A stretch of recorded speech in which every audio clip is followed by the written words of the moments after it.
The physical aspect of a yoga practice is just barely scratching the surface. Yoga really is a lot more than standing on our heads and stretching our hamstrings.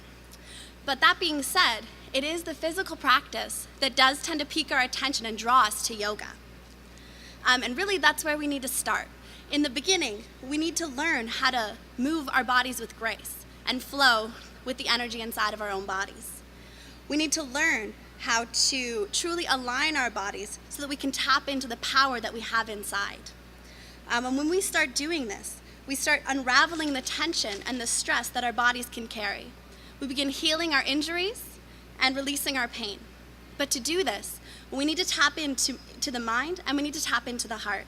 So mentally, what we need to do is let go. We need to let go of all the stories that we're constantly telling ourselves inside of our own minds. Why we're hurt, why we're sick, why we're injured, why we can't get into a pose as deep as the person next to us. We also need to let go of all the chatter that is constantly going on inside the mind that stops us from experiencing stillness, that stops us from experiencing peace and a state of ease. Because the chatter prevents us from truly experiencing the moment. So a yoga practice truly does teach us to focus, to connect, and just to be still.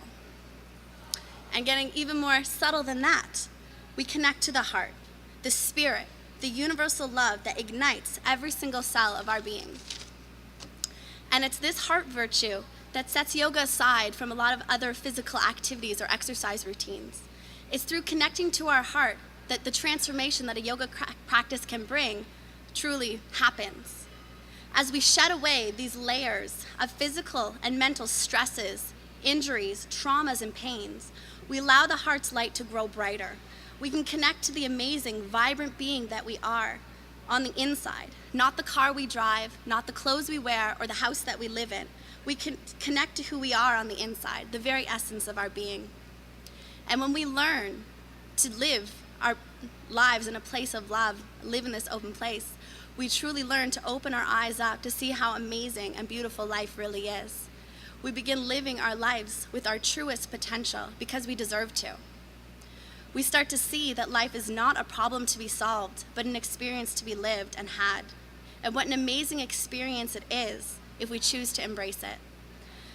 But it does take work. It's way easier to not come to yoga. It's way easier to live in pain, to judge, to criticize, and just basically live a life that you don't want to live because society says to. So all that being said, how does yoga really actually help you do that? Well, basically, number one, you'll never leave a yoga class in a bad mood, right? And also, yoga, as I already said, is a very multidimensional practice of connection with mind, body, and spirit or heart, however you want to connect to that. When something is off in any one of these dimensions, essentially we're off balance. And yoga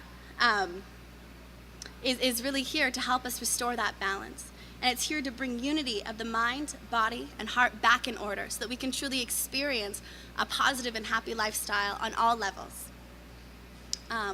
Yoga helps us to become more aware of our physical bodies, our mental body, and also the heart's desires. And when balance is restored, essentially, we feel good. We have high energy levels, reduced to no pain. I don't want to say no pain at all, but we do start to reduce pain. And in general, we live life in love. We live life with a smile on our faces, and you just want to spread the word of love or the word of yoga because it makes you feel good, because it truly is a very powerful practice. So honestly, when you start practicing yoga, you can't help but feel good because you don't have that tension and that stress in your body. You don't have that tension, that stress in your mind. And when you go more and more subtle, you don't have that stress and tension in your heart.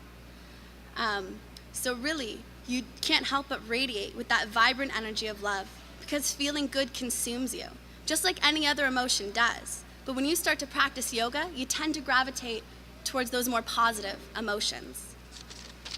So when I was asked to speak for a couple of minutes about why I love yoga so much, I was totally down because it's so easy.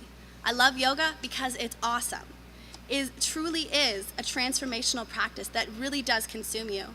It connects you to your heart, makes you feel amazing physically, mentally, and spiritually. There's never a part in yoga that you're not constantly growing, and there's never a time that a deep breath doesn't make a difference. Thank you guys so much.